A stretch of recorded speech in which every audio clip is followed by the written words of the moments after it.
GTV ഉപതെരഞ്ഞെടുപ്പ് വാർത്ത. പൈങ്ങോട്ടൂർ പഞ്ചായത്ത് ഭരണം LDF നിലനിർത്തി. 10ാം വാർഡായ പനങ്കരയിൽ നടന്ന ഉപതെരഞ്ഞെടുപ്പിൽ LDFിലെ അമൽ രാജ് വിജയിച്ചു. ഇതോടെ 13-അംഗ ഭരണസമിതിയിൽ LDFിന്റെ അംഗബലം കേവല ഭൂരിപക്ഷത്തിനൊപ്പമെത്തി.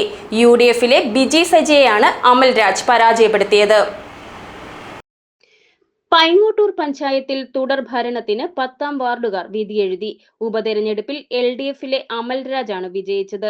166 വോട്ടാണ് ഭൂരിപക്ഷം. ഇതോടെ 13-അംഗ ഭരണസമിതിയിൽ LDFിന്റെ അംഗസംഖ്യ 7ആയി ഉയർന്നു. LDF ഭരണം മാറ്റമില്ലാതെ തുടരും. UDFിലെ ബിജി സജിയെയാണ് അമൽരാജ് പരാജയപ്പെടുത്തിയത്. NDAയുടെ ആര്യ സത്യൻ, AAPയുടെ മരിയ ജോസ് എന്നിവരും മത്സരരംഗത്തുണ്ടായിരുന്നുവെങ്കിലും കാര്യമായ നേട്ടമുണ്ടാക്കാൻ കഴിഞ്ഞില്ല. അമൽരാജിന് 483 വോട്ടാണ് ലഭിച്ചത്. ബിജി സജിക്ക് 317 വോട്ട് മാത്രമേ നേടാനായുള്ളൂ. NDAക്ക് 45 വോട്ടും AAPക്ക് 16 വോട്ടും ലഭിച്ചു. തിരഞ്ഞെടുപ്പ് വിജയത്തിൽ LDF അത്യാഹ്ലാദത്തിലാണ്. പ്രകടനവും മധുര വിതരണവും നടത്തിയാണ് അവർ ആഘോഷിച്ചത്.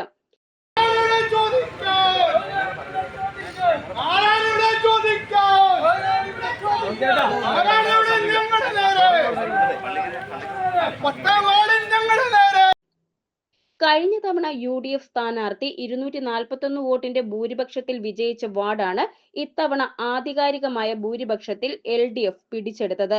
കഴിഞ്ഞ തവണ വിജയിച്ച നിസാർ മുഹമ്മദ് LDFിലേക്ക് കൂറുമാറിയതിനെ തുടർന്ന് അയോഗ്യനാക്കപ്പെട്ടതിനാലാണ് ഇപ്പോൾ ഉപതെരഞ്ഞെടുപ്പ് നടന്നത്. ഡീൻ കുര്യാക്കോസ് MPയുടെയും മാത്യു കുഴൽനാടൻ MLAയുടെയും പഞ്ചായത്തിലാണ് UDF ദയനീയ പരാജയം ഏറ്റുവാങ്ങിയത്. കോൺഗ്രസിലെ ഒരു വിഭാഗം LDFിന് അനുകൂലമായി വോട്ട് മറിച്ചതായി ആരോപണവും ഉയർന്നിട്ടുണ്ട്. GTV news, Kothamangalam.